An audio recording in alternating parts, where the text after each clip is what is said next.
আসসালামু আলাইকুম ওরহমতুল্লাহি অবরকাত। আমাদের কাছে অনেকের জিজ্ঞাসিত একটি প্রশ্ন, তা হল কোরআনী চিকিৎসা অনুযায়ী চুল পড়া, আঁচিল, ব্রণ এবং মুখের দাগ দূর করার কি কোনো আমল রয়েছে কিনা। এই প্রশ্নের উত্তরে প্রথমে বলতে চাই, ওয়ানুনুনাজ্জিলু মিনাল কুরআনি মা হুয়া ওয়াশিফাউন ওয়া রাহমাতুল লিল মুমিনিন। অর্থ, আমি কোরআনে এমন বিষয় নাজিল করি যা রোগের সুচিকিৎসা এবং মুমিনের জন্য রহমত। তাই আমাদের ব্যক্তিগত জীবন হোক কিংবা শারীরিক সমস্যা হোক, মানসিক সমস্যা হোক, যে কোনো প্রকার সংকটে এর সমাধানের জন্য আমাদের কোরআনের কাছেই ফিরে যেতে হবে। কোরআন সকল সংকটেরই সমাধান দিয়ে থাকে।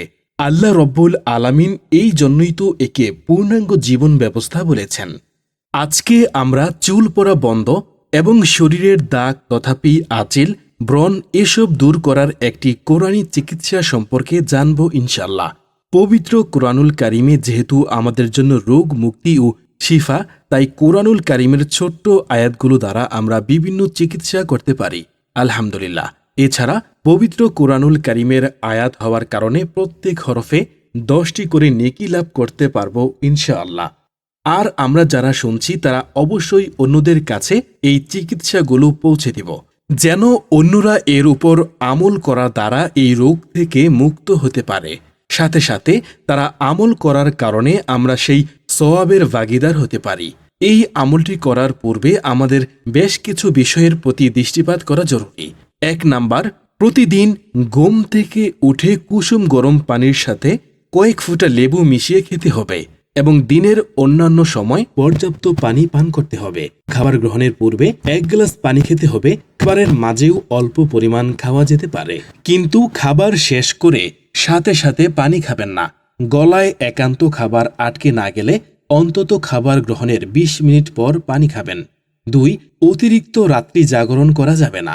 রাত 10টা থেকে রাত 11টার মধ্যে ঘুমিয়ে পড়তে হবে এবং রাতের খাবার রাত 8টা থেকে 9টার মধ্যেই সেরে ফেলতে হবে। 3, সয়াবিন তেল রান্নায় ব্যবহার করা যাবে না এবং বাহিরের বাজা পোড়াও খাওয়া যাবে না। সয়াবিনের পরিবর্তে সরিষার তেল ঘানি থেকে ভাঙিয়ে ব্যবহার করবেন, আর সম্ভব হলে জয়তুনের তেল বা অলিভ অয়েল ব্যবহার করবেন। 4, মানসিক দুশ্চিন্তা করা যাবে না এবং হস্তমৈথুন ত্যাগ করতে হবে।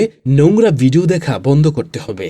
এইসব বিষয় মেনে এই আমলটি করলে আপনি খুব দ্রুত ফলাফল পাবেন ইনশাআল্লাহ।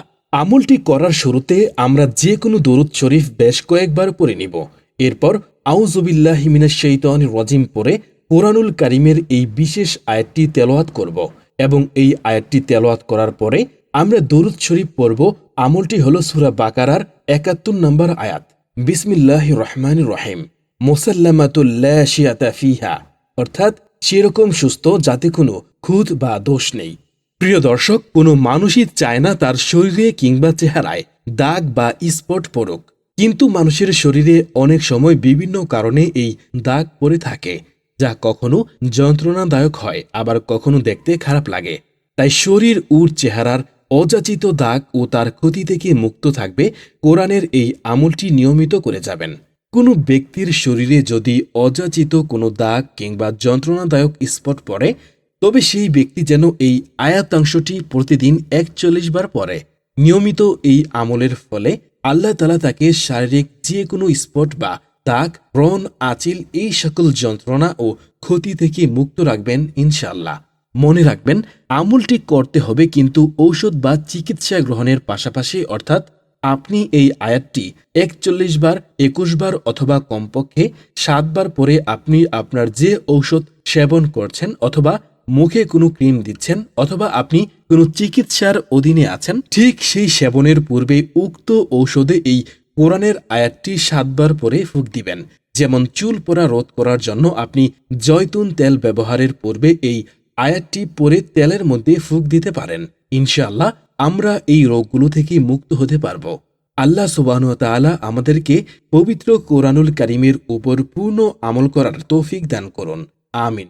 প্রত্যেকের সুস্থতা কামনায় আজকের ভিডিওটি এখানেই সমাপ্তি। আসসালামু আলাইকুম ওয়া রাহমাতুল্লাহি ওয়া বারাকাতুহু। আল্লাহ হাফেজ।